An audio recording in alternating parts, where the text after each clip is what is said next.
राज्याच्या उपमुख्यमंत्री आणि बीड जिल्ह्याच्या पालकमंत्री बीड जिल्ह्याच्या दौऱ्यावर आल्या आणि ज्या पद्धतीनं या दौऱ्यामध्ये सुनेत्रा वहिनींसमोर ज्या पद्धतीने बीडच्या अनेक प्रश्नांचा जो भडीमार होता, त्यापैकी एक प्रश्न म्हणजे शेतकऱ्यांच्या पीक विमातून बीड जिल्हा का वगळण्यात आला आणि यासाठी एक शिष्टमंडळ सुनेत्रा वहिनींना भेटलं. पण जेव्हा शिष्टमंडळ ही आपली भूमिका मांडत होते तेव्हा ज्या पद्धतीनं राजेंद्र आमटे हे आपल्या वरच्या स्वरामध्ये सुनेत्रा वहिनींशी बोलत आपला मुद्दा मांडत होते, त्यावेळेस अचानक धनुभाऊन अचानक आवाज हळू करून 2-3दा इशारा केला. पण राजेंद्र आमटेंना जुनी सवय, कारण की भगतसिंग विद्यार्थी परिषदेचं काम करणारा कार्यकर्ता आणि प्रत्येक ठिकाणी आक्रमक असलेला कार्यकर्ता, मग ज्या पद्धतीनं सुनेत्रा वहिनींसमोर हा प्रश्न मांडण्याचा जो आवाज होता तो खऱ्या अर्थानं मंत्र्यांसमोर किंवा एका उच्च पदस्थ अधिकाऱ्यांसमोर हा आवाज कदापि वापरण्यात येत नाही. कारण की एक सामंजस्याची भाषा असते, ती भूमिका मांडायची त्याचा एक वेगळा टोन असतो. या टोन मध्ये बोला या हेतून धनुभाऊनी त्यांना हळू असा इशारा केला. एक वेळेस ऐकलं नाही, 2 वेळेस ऐकलं नाही, 3 वेळेस हळू हळू हळू करून जोरात धनुभाऊ बोलले आणि राजेंद्र आमटेंचा गैरसमज झाला. राजेंद्र आमटेंनी लगेच बाईट द्यायला सुरुवात केली आणि माझा आवाज धनुभाऊने अडवण्याचा प्रयत्न केला, दाबण्याचा प्रयत्न केला. पण दुसरीकडं किष्किंधा पंचायत जे सामाजिक चळवळीमध्ये नेहमी अग्रेसर असलेली एक महिला आणि एका महिलेला रक्तस्राव झाल्यामुळं बीड जिल्हा रुग्णालयाने तिची प्राणज्योत मावळली आणि या संदर्भात या किष्किंधा पंचायतांनी त्या संदर्भातले अनेक आंदोलनं केली. पण आजपर्यंत त्या आंदोलनाला कसल्याच पद्धतीचा प्रतिसाद मिळाला नाही. कारण की ज्या ज्या डॉक्टरांच्या वतीनं हा हलगर्जीपणा करून छाया पंचाचा जीव गमावला, त्याची न्याय मागण्यासाठी काल जेव्हा सुनेत्रा वहिनी बीडच्या जिल्हा रुग्णालयाचं पाहणी करत होत्या, त्या ठिकाणी निवेदन देण्यासाठी किष्किंधा पंचायत पोहोचल्या. पण पोलीस प्रशासनाने मात्र त्यांची गळचेपी करून ताब्यात घेऊन त्यांना निवेदन देण्यापासून सुद्धा रोखलं. आता याला काय म्हणणार आमटे तुम्ही? कारण तुमचा आवाज हळू, तुम्हाला प्रोटोकॉलची भाषा सांगायची होती आणि त्या प्रोटोकॉलच्या भाषेच्या संदर्भातून तुम्हाला जेव्हा एक वरिष्ठ कार्यकर्ता हळू म्हणतो तेव्हा तुम्ही म्हणता आवाज दाबला. तर जेव्हा किष्किंधा पंचायत यांना सरळ पोलिसांनी ताब्यात घेतलं आणि त्यांना सुनेत्रा वहिनींची भेट होऊ दिली नाही, आपलं निवेदन देऊ दिलं नाही आणि अशा पद्धतीने जर गळचेपी कार्यकर्त्यांची होत असेल तर खऱ्या अर्थानं ह्याला काय म्हणावं. त्यामुळेच या विषयाचा विश्लेषण करण्यासाठी आज मी तुमच्या समोर आहे. नमस्कार मित्रांनो, मी राजेश दुबे. मंथन मध्ये आपलं स्वागत आहे. म्हणतात ना, प्रत्येकाला वेगळा वेगळा प्रोटोकॉल असतो आणि हा प्रोटोकॉल प्रत्येकाच्या वेगवेगळ्या परिस्थितीवर अवलंबून असतो. मग हा प्रोटोकॉलची संधी मिळाली तर त्या संधीचं सोनं करणं हे प्रत्येकाचं काम असतं. त्या पद्धतीने काल राजेंद्र आमटे आणि त्यांच्या सहकाऱ्यांना सुनेत्रा वहिनींना भेटण्यासाठी एक संधी मिळाली आणि ती संधी मिळाल्याच्या वेळेस त्यांनी ज्या पद्धतीनं शेतकऱ्यांचा पीक विमा ज्या पद्धतीने बीडचं नाव वगळण्यात आलं, त्या संदर्भातून बीडच्या नावासाठी त्यांनी आग्रह धरला. पण हा आग्रह धरताना राजेंद्र आमटेंचा आवाज जोरात होता. ज्या पद्धतीने ते नेहमी भाषण करतात त्या पद्धतीने त्यांच्या भाषणाची जो टोन आहे, त्या भाषेत त्यांचा बोलण्याचा स्वर होता. त्या ठिकाणी उपस्थित असलेल्या धनुभाऊंनी हा स्वर बदलायला सांगितला. कारण की मंत्री किंवा वरिष्ठ अधिकारी यांच्यासोबत बोलताना किंवा भेटताना ज्या शिस्तबद्ध परिस्थितीत विषय मांडायचे असतात, ज्या आवाजाची टोन कदाचित त्यांना जोरातही बोलल्यानंतर तेच आवाज जाणार आहे, व्यवस्थित बोलल्यानंतरही तोच आवाज जाणार आहे. कारण की मुद्दा पटायचा असतो, मुद्दा समजायचा असतो आणि सुनेत्रा वहिनींनी ते प्रश्न समजून घेतला आणि त्यांना योग्य ती कारवाई करण्याचं आश्वासन दिलं. परंतु दुसरीकडं जी किष्किंधा पंचाळ गेल्या अनेक वर्षापासून छाया पंचाळ यांच्या झालेल्या मृत्यूमुळं आणि तेही बीड जिल्हा रुग्णालयाच्या हलगर्जीपणामुळं अनेक आंदोलनं केली किष्किंधा पंचाळ आणि त्यांच्या सहकार्यांनी. कारण की एक मृत्यू झालाय, एक स्त्रीला यांच्या हलगर्जीपणामुळं आपला जीव गमवावा लागलाय. परंतु हा प्रसंग इतरांसोबत होऊ नये, इतरांना याच्या झळा बसू नये. कारण की ज्या पद्धतीनं या जिल्हा रुग्णालयाच्या कर्मचाऱ्यांमध्ये आणि डॉक्टर्समध्ये जी आरेरावी आहे, जी एक वेगळी आपली वेगळी इमेज करून ते चालतात आणि प्रत्येक गेलेल्या रुग्णासोबत ज्या पद्धतीनं रफली वागतात, त्याला कुठंतरी शिस्त बसावी.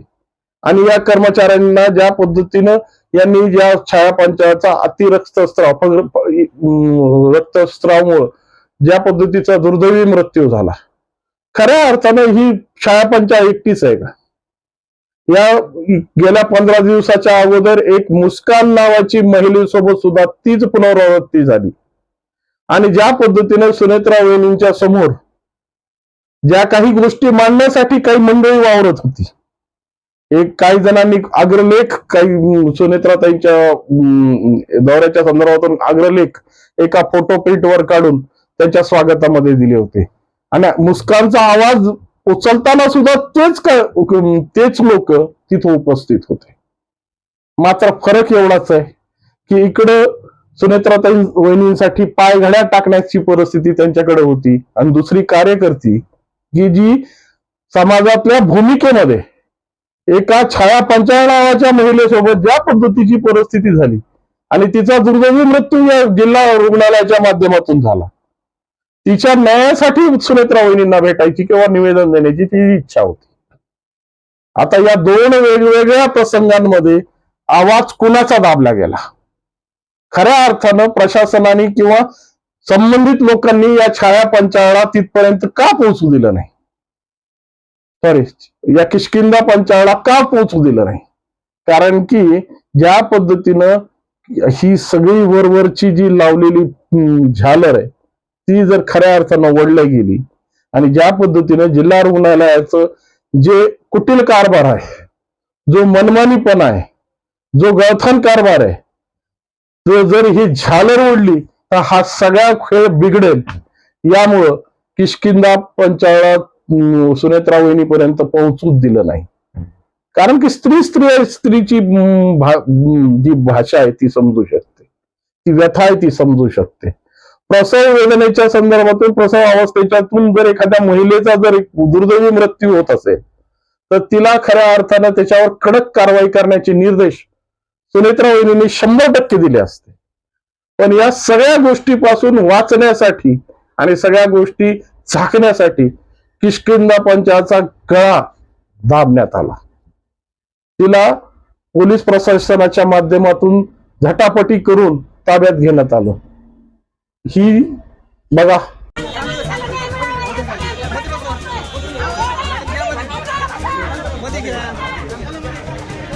तशा पद्धतीने ताब्यात घेण्यात आलं. आणि अशा पद्धतीने जर ही सगळी यंत्रणा आणि सगळा विषय तर अशा पद्धतीने मांडण्यात येत असेल आणि आमट्यांना फक्त हळू बोला असं म्हणल्यानंतर त्यांचा आवाज दाबला वाटत असेल, मग किष्किंधा पंचाळने तर काय म्हणावं? असे अनेक प्रश्न या प्रश्नातून बाहेर पडले. आणि वास्तविक स्वरूपात किष्किंधा पंचाळ ही स्वतःसाठी लढत नव्हती. किष्किंधा पंचाळ ही स्वतःच्या भूमिका मांडत नव्हती. किष्किंधा पंचाळ ही जिल्हा रुग्णालयातल्या गळथान कारभारावर प्रश्नचिन्ह उभं करत होती. आणि ज्या पद्धतीने हे मुस्कान असो किंवा छाया पंचाळ असो, या दोन्ही महिलांचा ज्या पद्धतीने या प्रसवतीच्या वेळेस ज्या पद्धतीची दुर्दैवी मृत्यू झाला त्याची न्याय मागण्यासाठी किष्किंधा पंचाळ झगडत होती. मग खऱ्या अर्थानं या सगळ्या गोष्टी जर प्रोटोकॉलनुसार आणि परिस्थितीनुसार वेगवेगळ्या पद्धतीने मांडण्यात येत असतील आणि आपल्या आपल्या परिस्थितीत एखादी विषय कशा पद्धतीने लावला जातो, मग याचा मीडियावालेही फायदा घेतात. किष्किंधा पंचाचा आवाज दाबलेल्या बातम्या खाली फक्त काही मोजक्या लोकांनी दाखवल्या, पण ज्या पद्धतीने राजेंद्र आमटेंना हायलाइट करण्यासाठी सकाळ पुढे आलं ना, कौतुक करावं लागेल त्या सकाळचं. सकाळला काय या पद्धतीच्या भूमिका मांडायच्यात, कारण की सकाळ नेहमी वास्तविक परिस्थितीमध्ये सकाळ या गोष्टीमध्ये का अग्रेसर होतोय, कारण की सकाळच्या डिजिटल प्लॅटफॉर्मवर ज्या पद्धतीने राजेंद्र आमटेंची बाईट घेण्यात आली, ज्या पद्धतीने राजेंद्र आमटे ही भूमिका मांडताना दाखवण्यात आली, पण त्याच पद्धतीने जर खऱ्या अर्थानं किष्किंधा पंचायतचाही एक बाईट किंवा तिची परिस्थिती सकाळनं मांडली असती तर खऱ्या अर्थानं पत्रकारितेचाही मूळ धर्म साध्य झाला असता. पण चला, आपल्या आपल्या प्रश्न सकाळला काय करायचं ते सकाळनं ठरवावं. पण वास्तविक स्वरूपात ज्या पद्धतीच्या दुजाभावाची परिस्थिती या मीडियाने आणून ठेवली आहे ना, तीच खऱ्या अर्थानं या सामाजिक व्यवस्थेचं खरं दुःख नाही. आपलं असलं की आपल्या पद्धतीनं मांडायचं आणि परक असलं की त्याला लाथाडायचं, हीच भूमिका साध्य करण्याची परिस्थिती सध्या मीडियाने चांगल्या पद्धतीने घेतलेली. त्यामुळे आवाज कसा उचलायचा आणि आवाज कसा दाबायचा हे मीडियाकडून शिकलं पाहिजे. धनुभाऊ फक्त प्रोटोकॉलची भाषा शिकवत होते, धनुभाऊ फक्त व्यवस्थित बोला असं सांगत होते, परंतु ज्या पद्धतीने सकाळनं हा दुजाभाव करून या लोकांचा आवाज दाबलाय आणि वास्तविक स्वरूपाने पहिल्यांदा प्रशासनाने दाबला, नंतर मीडियाने दाबला.